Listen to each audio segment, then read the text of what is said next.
Hello అండి, నమస్తే. నేను మీ కార్తీక. Welcome back to our channel NK world fill with smile. ఈరోజు మనం ఎమ్మీగా strawberry ice cream beater use చేయకుండా మిక్సీతో ఈజీగా ఎలా ప్రిపేర్ చేసుకోవాలో తెలుసుకుందాం. నేను చెప్పిన టిప్స్ ఫాలో అవుతూ ఐస్ క్రీమ్ ప్రిపేర్ చేసుకుంటే ice cream taste and texture పర్ఫెక్ట్గా వస్తుందండి. మరి ప్రిపరేషన్ స్టార్ట్ చేసేద్దాం. ముందుగా ఒక బౌల్ తీసుకుందాం. ఇక్కడ నేను strawberry ice cream mix powder తీసుకుంటున్నాను. ఈరోజు మనం అందరి ఇంట్లో అవైలబుల్గా ఉండే మిక్సీతోనే ఈజీగా ఐస్ క్రీమ్ ఎలా ప్రిపేర్ చేసుకోవాలో చూపిస్తాను. ఇక్కడ నేను 100 గ్రామ్స్ మిక్స్ పౌడర్ తీసుకుంటున్నాను. అలాగే 250 ml చిల్డ్ మిల్క్ అంటే 1 అవర్ ఫ్రిడ్జ్లో పెట్టిన పాలను తీసుకుంటున్నాను. పౌడర్ మిల్క్ రెండు బాగా కలిసేలా లంప్స్ లేకుండా బాగా మిక్స్ చేసుకోవాలి. ఇంతకుముందు వీడియోలో mango ice cream beater use చేసి ఎలా ప్రిపేర్ చేయాలో చూపించాను. అందరి ఇంట్లో బీటర్ అవైలబుల్గా ఉండదు కదా, అందుకని ఇప్పుడు మిక్సీ జార్తో ఈజీగా పర్ఫెక్ట్గా ఐస్ క్రీమ్ ఎలా ప్రిపేర్ చేసుకోవాలో తెలుసుకుందాం. బౌల్ని స్టవ్ మీద పెట్టి ఐస్ క్రీమ్ మిక్స్ని కంటిన్యూస్గా లో ఫ్లేమ్లో తిప్పుతూ ఉండాలండి. కంటిన్యూస్గా తిప్పకపోతే అడుగంటుతుంది. చూడండి, ఐస్ క్రీమ్కి ఈ కన్సిస్టెన్సీ సరిపోతుంది. స్టవ్ ఆఫ్ చేసి ఈ మిక్చర్ని చల్లారే వరకు పక్కన పెట్టేయాలి. మనం మిక్సీతో చేస్తున్నాం కాబట్టి ఐస్ క్రీమ్ కన్సిస్టెన్సీ కొంచెం థిక్గా అయ్యే వరకు ఉంచాలి. మీరు బీటర్తో ఐస్ క్రీమ్ చేయాలి అనుకుంటే కన్సిస్టెన్సీ ఇంత థిక్గా అయ్యే వరకు ఉంచకూడదండి. ముందే స్టవ్ ఆఫ్ చేసేసుకోవాలి.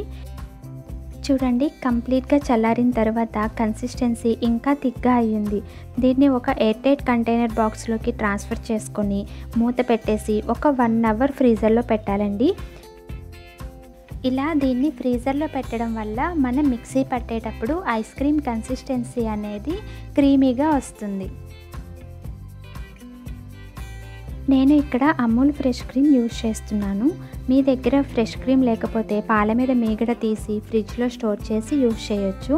పాల మీద మీగడ అయితే 1 వీక్ కంటే ఎక్కువ స్టోర్ చేసింది యూజ్ చేయొద్దండి. ఇప్పుడు మిక్సీ జార్ తీసుకొని ఇందులో మనం 1 అవర్ ఫ్రీజర్లో పెట్టిన ఐస్ క్రీమ్ మిక్చర్ని వేసుకోవాలి.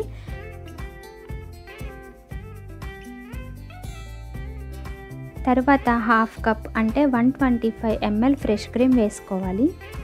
ఇక్కడ మెయిన్ టిప్ ఏంటంటే కంటిన్యూస్గా మిక్సీ పట్టకూడదండి. ఫ్రీక్వెంట్గా మధ్య మధ్యలో ఆపుతూ మిక్సీ పట్టాలి. అప్పుడే ఐస్ క్రీమ్ కన్సిస్టెన్సీ పర్ఫెక్ట్గా క్రీమీగా వస్తుంది. చూడండి, కన్సిస్టెన్సీ ఎంత క్రీమీగా పర్ఫెక్ట్గా వచ్చిందో.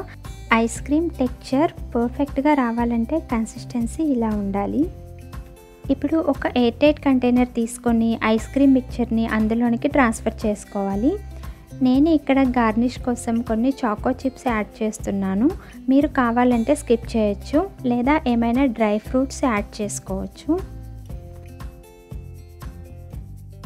మీరు మా ఛానల్ని ఫస్ట్ టైం విజిట్ చేస్తున్నట్లయితే ప్లీజ్ తప్పకుండా సబ్స్క్రైబ్ చేయండి, అందరికీ షేర్ చేయండి, అలాగే కింద ఉన్న బెల్ ఐకాన్ని క్లిక్ చేయండి. నేను ఇక్కడ సిల్వర్ ఫాయిల్తో కవర్ చేస్తున్నాను. ఇలా సిల్వర్ ఫాయిల్తో కవర్ చేయడం వల్ల ఐస్ క్రీమ్ మీద ఐస్ ఫామ్ అవ్వకుండా ఉంటుందండి. మీ దగ్గర సిల్వర్ ఫాయిల్ లేకపోతే స్కిప్ చేసేయొచ్చండి, ప్రాబ్లం ఏం లేదు. ఇప్పుడు దీన్ని లిడ్తో క్లోజ్ చేసి 8 to 10 అవర్స్ ఫ్రీజర్లో పెట్టేయాలి. నేను ఒక 10 అవర్స్ ఫ్రీజర్లో ఉంచిన తర్వాత చూడండి, ఐస్ క్రీమ్ టెక్స్చర్ ఎంత పర్ఫెక్ట్గా వచ్చిందో, టేస్ట్ కూడా అంతే పర్ఫెక్ట్గా ఉందండి. ఈ సమ్మర్లో చిల్ అవటానికి ice cream the best recipe. చూసారు కదా ఎంత ఈజీగా Emmy strawberry ice cream ready అయిపోయిందో. దీన్ని స్కూప్ అవుట్ చేసేద్దాం. చాలా సాఫ్ట్గా క్రీమీగా ఉంటుందండి. మనకి బయట షాప్స్లో దొరికే ఐస్ క్రీమ్ ఎలా ఉంటుందో అలానే వస్తుందండి. ఇలా ఇంట్లోనే ఐస్ క్రీమ్ ప్రిపేర్ చేస్తే పిల్లలు బయట కొనిపెట్టమని అస్సలు అడగరు. అంత టేస్టీగా ఉంటుందండి. ఒక్కసారి మీరు కూడా ట్రై చేసి చూడండి, మీ పిల్లలు చాలా ఇష్టంగా తింటారు.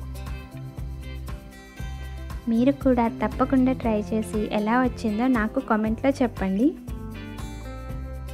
ఫుల్ రెసిపీ ఇన్ఫర్మేషన్ మన డిస్క్రిప్షన్ బాక్స్లో కూడా ఇస్తున్నాను. ఈ వీడియో మీకు నచ్చినట్లయితే ప్లీజ్ లైక్ చేయండి, షేర్ చేయండి. ఇలాంటి మరెన్నో వీడియోస్ కోసం మన ఛానల్ని సబ్స్క్రైబ్ చేసుకోండి. అలాగే కింద ఉన్న బెల్ ఐకాన్ని క్లిక్ చేయండి. Thank you for watching.